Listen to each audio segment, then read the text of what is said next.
हर इंसान के अंदर एक कहानी होती है, एक डर होता है और एक सच होता है जिसे वो कभी किसी को बताता नहीं।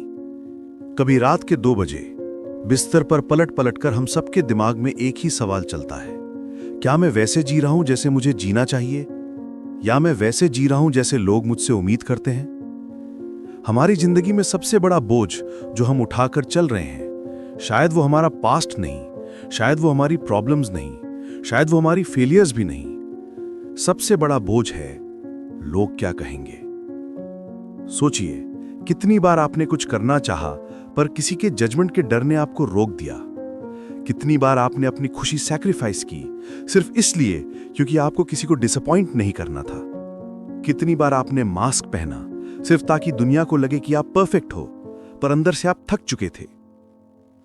हम सब ये गेम खेलते रहते हैं, अप्रूवल का गेम, कंपैरिजन का गेम, वैलिडेशन का गेम। और फिर एक दिन पता चलता है कि इस गेम में कोई जीत ही नहीं सकता। और फिर एक किताब आती है, एक आइडिया आता है जो इस पूरी कहानी को जड़ से हिला देता है।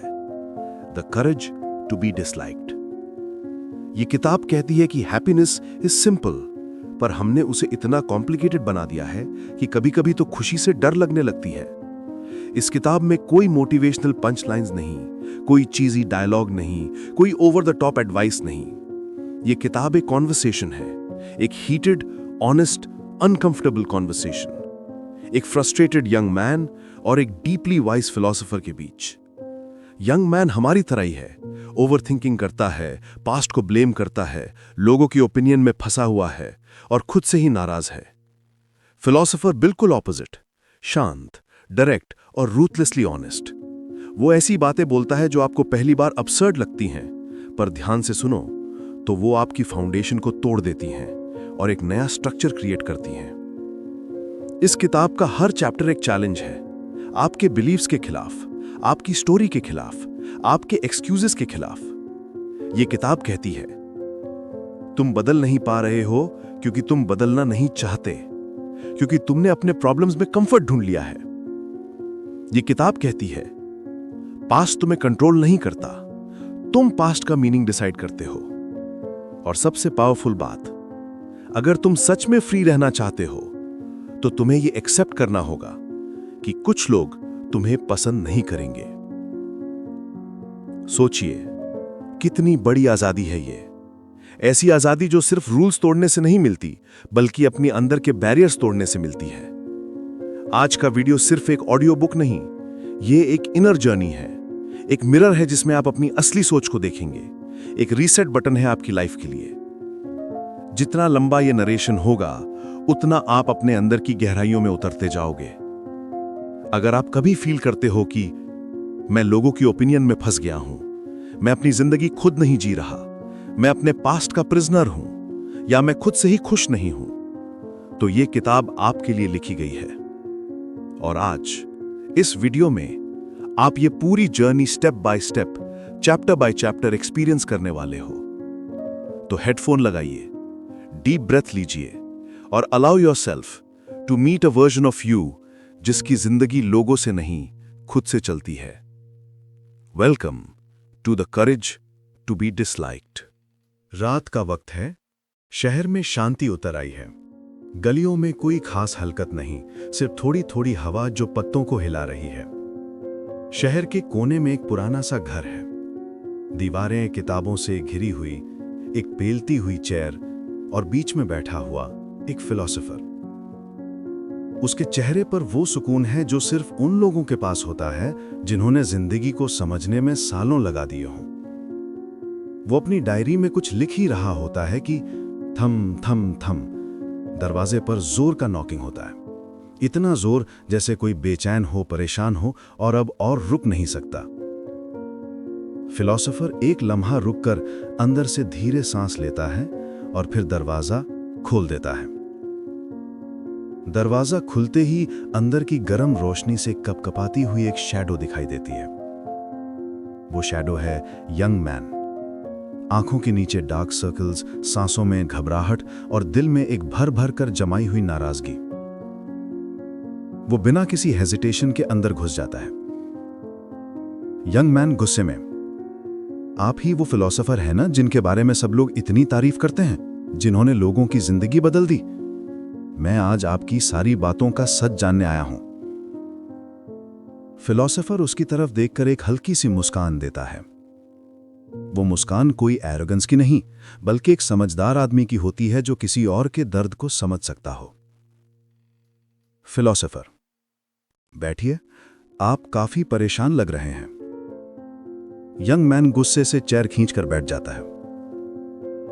कुर्सी की चींपोंच उसके इरिटेशन को और ज्यादा हाईलाइट करती है। यंग मैन: मैं परेशान हूं? बिल्कुल हूं। जिंदगी ने मुझे सुकून दिया ही कब है? मैं बस एक बात जानना चाहता हूं कि क्या आपकी वो टीचिंग्स, वो सो कॉल्ड फिलॉसफी सच में काम करती है या सब एक फैंसी आइडिया है? फिलॉसोफर चैन से बैठकर अपने हाथ में पकड़ी डायरी बंद कर देता है। फिलॉसोफर शांत टोन में: मैं आपको कुछ सिखाने नहीं आया हूं, मैं बस आपके साथ एक कॉन्वर्सेशन करूंगा। अगर उस कॉन्वर्सेशन से कुछ बदलता है तो वो बदलाव आपके अंदर से आएगा। यंग मैन थोड़ा इरिटेट होकर हंसी उड़ा देता है। Young man: conversation? सिर्फ बातों से जिंदगी थोड़ी बदलती है। आप फिलॉसोफर लोग सिर्फ बोलते हो, हम जैसे लोग जिंदगी जीते हैं। फिलॉसोफर इस बार हल्का सा झुककर यंग मैन की आंखों में देखकर कहता है, आपने कभी पूछा कि जिंदगी आपको चलाती है या आप जिंदगी को चलाते हो? इस क्वेश्चन ने यंग मैन को पार सेकंड के लिए रोक दिया। उसकी आंखों में कंफ्यूजन दिख रहा है, जैसे किसी ने उसके दर्द के बीच एक खिड़की खोल दी हो। यंग मैन: मैं नहीं जानता। मुझे सिर्फ इतना पता है कि मैं खुश नहीं हूं। लोग मुझे समझते नहीं, सर्कमस्टांसेस मुझे रोक रहे हैं और मैं बस थक चुका हूं। फिलॉसोफर अपनी कुर्सी से थोड़ा पीछे होकर बैठता है। और तुम ये सब ब्लेम किसको कर रहे हो? दुनिया को? लोगों को? अपने पास्ट को? सर्कमस्टांसेस को? क्या गलत कर रहा हूं मैं? लोग ही तो हमारी लाइफ को शेप करते हैं और पास्ट हमारे बिहेवियर का बेस होता है। आप नहीं समझेंगे। फिलॉसोफर एक गहरी सांस लेकर अपने शब्दों को धीरे से पर क्रिस्प टोन में बोलता है। तुम गलत नहीं हो, बस आधी कहानी देख रहे हो। अगर तुम ये मान लोगे कि लोग और पास्ट ही सब कुछ कंट्रोल करते हैं, तो तुम हर वक्त उनके हाथ में कैप्टिव रहोगे। यंग मैन के हिलते होंठ बंद हो जाते हैं। वो फिलॉसोफर की बात को रिजेक्ट भी नहीं कर पा रहा और एक्सेप्ट भी नहीं। तुम अपने आप को समझना चाहते हो, लेकिन तुम अपने सारे डिसीजंस, सारी फीलिंग्स दुनिया पर डालकर आगे बढ़ना चाहते हो। यह पॉसिबल नहीं है। यंग मैन अब थोड़ा अग्रेसिव हो जाता है। तो क्या आप कह रहे हो कि मेरी स्ट्रगल्स अनरियल हैं? मेरा दर्द फेक है? मैं अपनी प्रॉब्लम्स को इमेजिन करता हूं? फिलॉसोफर हाथ से नो का जेस्चर देता है। नहीं, तुम्हारा दर्द रियल है, पर तुम जिस तरह उस दर्द को इंटरप्रेट करते हो, वो तुम्हारी कहानी को कंट्रोल करता है। अगर तुम चाहो तो तुम वो मीनिंग बदल सकते हो। मीनिंग? कैसा मीनिंग? जिंदगी में कुछ इंपॉर्टेंट नहीं होता जब तक तुम उसे इंपॉर्टेंट बनाना डिसाइड ना करो। पास्ट तुम्हें डिफाइन नहीं करता। पास्ट को तुम क्या मतलब देते हो, वो तुम्हारा कंट्रोल है। एक लम्हा के लिए रूम में गहरी शांति छा जाती है, जैसे वो अपनी जिंदगी के सारे मोमेंट्स में याद कर रहा हो, हर वो टाइम जब उसने ब्लेम किया, हर वो टाइम जब उसने कंट्रोल छोड़ दिया। फिलॉसोफर धीरे से बोलता है, आज रात तुम मेरे घर इसलिए नहीं आए कि तुमको कोई आंसर्स मिले। तुम इसलिए आए हो क्योंकि तुम अपने पुराने बिलीफ से थक चुके हो और तुम नए बिलीफ्स को एक्सेप्ट करने के लिए तैयार हो। यंग मैन धीरे से बोलता है, अगर मैं रॉन्ग हूं तो फिर राइट क्या है? फिलॉसोफर चेयर से उठकर विंडो के पास जाता है, रात की हवा में थोड़ा सा चेहरा ऊपर करता है और कहता है, राइट कोई यूनिवर्सल ट्रूथ नहीं है। राइट वो है जो तुम्हें अपनी लाइफ का ड्राइवर बनाता है, पैसेंजर नहीं। और इस जर्नी का पहला स्टेप है ये समझना कि तुम्हारी जिंदगी तुम्हारे हाथ में है। इस कॉन्वर्सेशन का यही मोमेंट, जहां एक फ्रस्ट्रेटेड यंग मैन और एक काम फिलोसोफर के बीच पहली बार सच में कनेक्ट होता है, ये पूरी किताब की फाउंडेशन बन जाता है। फिलोसोफर, मैं तुमसे एक बात कहने जा रहा हूं जो शायद तुम्हें गुस्सा दिला दे, पर मैं फिर भी कहूंगा। ट्रॉमा, जैसा हम अक्सर समझते हैं, वैसे एग्जिस्ट ही नहीं करता। क्या आप कहना क्या चाहते हैं? जो मेरे साथ बुरा हुआ वो सब मैटर ही नहीं करता? आप मेरे दर्द को झूठा कह रहे हैं? नहीं, दर्द रियल था, एक्सपीरियंसेस भी रियल थे, पर आज तुम उन एक्सपीरियंसेस को क्या मीनिंग देते हो, ये तुम्हारी चॉइस है। पास्ट ने तुम्हें कंट्रोल नहीं किया, तुमने पास्ट को अपनी जिंदगी का रिमोट दे दिया। अगर मेरे साथ गलत हुआ तो मैं उसका विक्टिम क्यों नहीं हूं? मैं अपने पास्ट के बगैर कैसे जी सकता हूं? मैं तुम्हारी कहानी डिनाई नहीं कर रहा, बस तुम्हें एक ट्रुथ बता रहा हूं। तुम विक्टिम नहीं, तुम नरेटर हो। नरेटर? हां, स्टोरी तुम्हारी है, मीनिंग भी तुम देते हो। अगर तुम कहते हो मैं ऐसा हूं क्योंकि पास्ट में मुझे दर्द हुआ, तो तुमने अपनी पावर दे दी। अगर तुम कहते हो पास्ट हुआ पर मैं अपनी डायरेक्शन चूज कर सकता हूं, तो पावर तुम वापस ले लेते हो। फिलोसोफर, चलो एक एग्जाम्पल।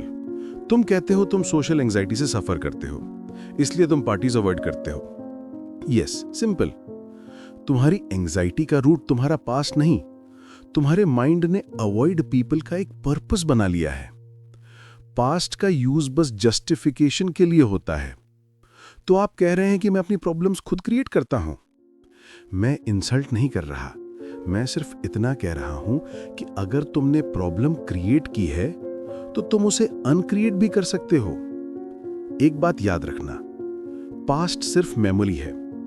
मेमोरी तुम्हारे हाथ में नहीं, पर उस मेमोरी का इंटरप्रिटेशन तुम्हारे हाथ में है। इंटरप्रिटेशन ही तुम्हारा फ्यूचर बनाता है। तो ट्रॉमा मेरा फ्यूचर डिसाइड नहीं करता? बिल्कुल नहीं, तुम डिसाइड करते हो। तुम कह सकते हो ये मेरा ट्रॉमा नहीं, ये मेरी स्टोरी का एक चैप्टर था। इस बात के साथ यंग मैन की सोच हिला दी गई है, पर उसके अंदर एक नई क्लैरिटी जग चुकी है, एक नई पॉसिबिलिटी, एक नई बिगिनिंग। फिलोसोफर के कमरे में अब पहली सुबह की रोशनी आ रही है। यंग मैन ने पूरी रात सोचा, क्या ट्रॉमा वाकई इतना पावरफुल नहीं? क्या वो अपने पास्ट से आजाद हो सकता है? पर एक नया सवाल उसके मन में उठ रहा है। अगर पास्ट मुझे कंट्रोल नहीं करता, तो फिर मेरी प्रॉब्लम्स का असल सोर्स क्या है? फिलोसोफर जैसे उसके मन की बात पढ़ लेता है। यंग मैन थोड़ा हेजिटेंट, अगर ट्रॉमा एग्जिस्ट नहीं करता और हम पास्ट के प्रिजनर नहीं, तो फिर प्रॉब्लम्स का सोर्स क्या है? मैं अनहैप्पी क्यों हूं? फिलोसोफर स्माइल्स करता है। बहुत अच्छा सवाल। जवाब सिंपल है, पर सुनना मुश्किल। हर प्रॉब्लम इंटरपर्सनल प्रॉब्लम होती है।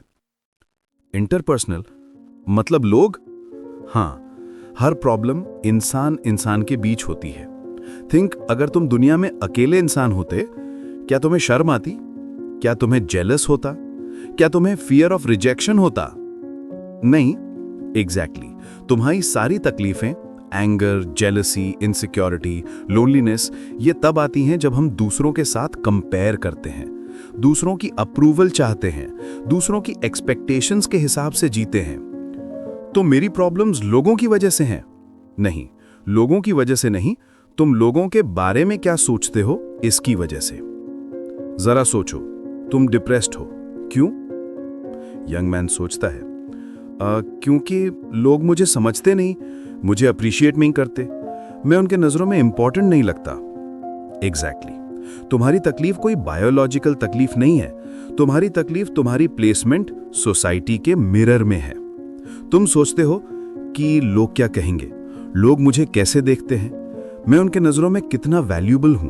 पर एक बात जो यंग मैन को अंदर तक हिला देती है, तुम्हारा दर्द लोग नहीं देते, तुम्हारा दर्द उनकी नजरों में परफेक्ट दिखने की तुम्हारी चाहत देती है। तो प्रॉब्लम मैं हूं? नहीं, प्रॉब्लम तुम नहीं, प्रॉब्लम तुम्हारा बिलीफ सिस्टम है। अगर तुम कंपैरिजन की रेस से बाहर आ जाओ, अगर तुम अपनी वैल्यू दूसरों के स्टैंडर्ड से ना नापो, अगर तुम अपनी खुशी को पब्लिक ओपिनियन पर ना चलाओ तो तुम्हारी 90% प्रॉब्लम्स खत्म हो जाएंगी। पर लोगों से तो बच नहीं सकते, बिल्कुल, पर तुम उनके जजमेंट से बच सकते हो, उनकी एक्सपेक्टेशन से बच सकते हो, उनके स्टैंडर्ड्स से बच सकते हो। एक कलाकार जब पेंटिंग बनाता है, क्या वो हर ब्रश स्ट्रोक पे पूछता है लोग क्या कहेंगे? नहीं, वो पहले पेंटिंग अपने लिए बनाता है, दुनिया को बाद में दिखाता है। तुम्हारी लाइफ भी एक पेंटिंग ही है। फिलॉसफर लीन करके बोलता है, मैं तुम्हें एक सिंपल लाइन देता हूं, जिस दिन तुम दूसरों की नजरों में जीना छोड़ दोगे, उसी दिन तुम्हारी प्रॉब्लम्स डिसॉल्व हो जाएंगी। मतलब मुझे लोगों की परवाह नहीं करनी चाहिए, नहीं, पर तुम्हें उनकी एक्सपेक्टेशंस का बोझ नहीं उठाना चाहिए, उनके ओपिनियंस के बेसिस पर अपनी आइडेंटिटी डिफाइन नहीं करनी चाहिए। नैरेटर वॉइस ओवर करता है, यंग मैन धीरे धीरे समझने लगता है। उसकी सालों पुरानी जेलसी, उसका इनसिक्योरिटी, उसकी लोनलीनेस, सब रूट में एक ही बात से बंधे थे, पीपल, या ये कहना सही होगा, पीपल के बारे में उसकी सोच। फिलोसोफर, तुम्हारी लाइफ का असली आजादी तब शुरू होती है जब तुम डिसाइड करते हो कि तुम कंट्रीब्यूटर बनोगे, परफॉर्मर नहीं। परफॉर्मर दुनिया को खुश करता है, कंट्रीब्यूटर अपने आप को।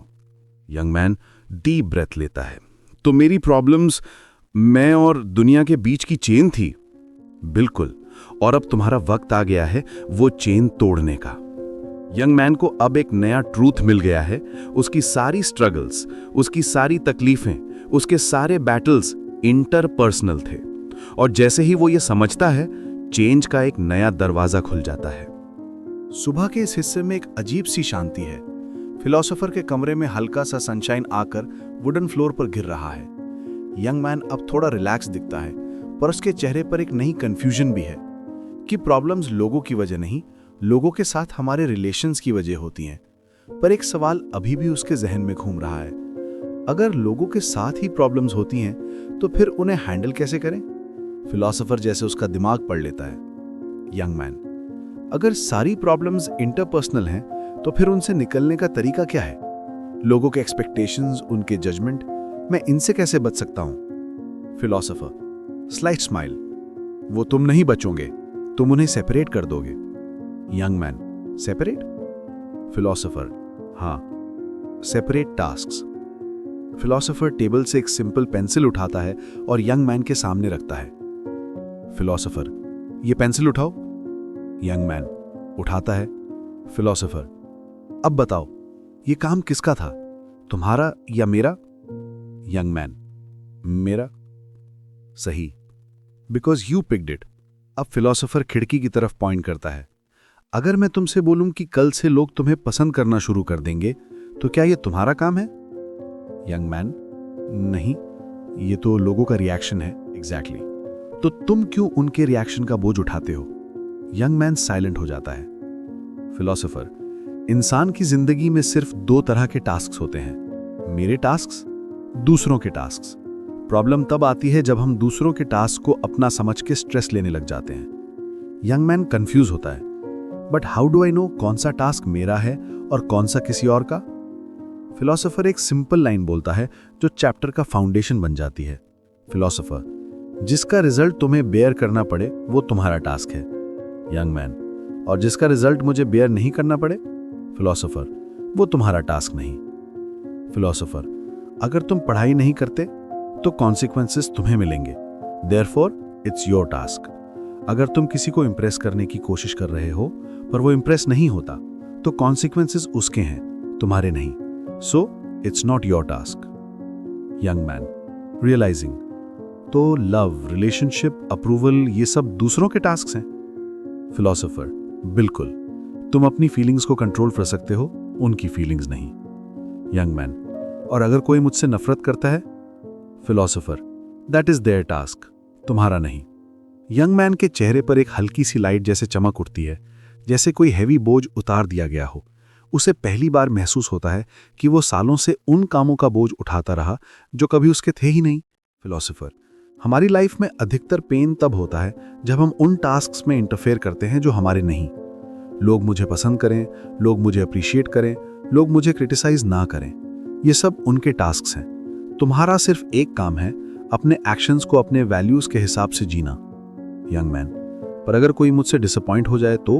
फिलोसोफर थोड़ा सा लीन फॉरवर्ड करके सीधी आंखों में देख के बोलता है, तो उनको होने दो। Young man stunned. फिलोसोफर उनकी डिसअपॉइंटमेंट उनका टास्क है, तुम्हारा नहीं। तुम अपनी जिंदगी उनके फीलिंग्स को कंट्रोल करने के लिए नहीं जीते, तुम अपनी वैल्यूज के लिए जीते हो। फिलोसोफर जिंदगी की आजादी तब शुरू होती है जब तुम ये डिसाइड करते हो मैं सिर्फ अपने टास्क्स का जिम्मेदार हूं, और तब जजमेंट का डर खत्म हो जाता है, अप्रूवल की भूख कम हो जाती है, कंपैरिजन डिसॉल्व हो जाता है। यंग मैन धीरे से मुस्कुरा देता है। बहुत दिनों बाद, बहुत सालों बाद आज उसने एक नया ट्रूथ सीख लिया है।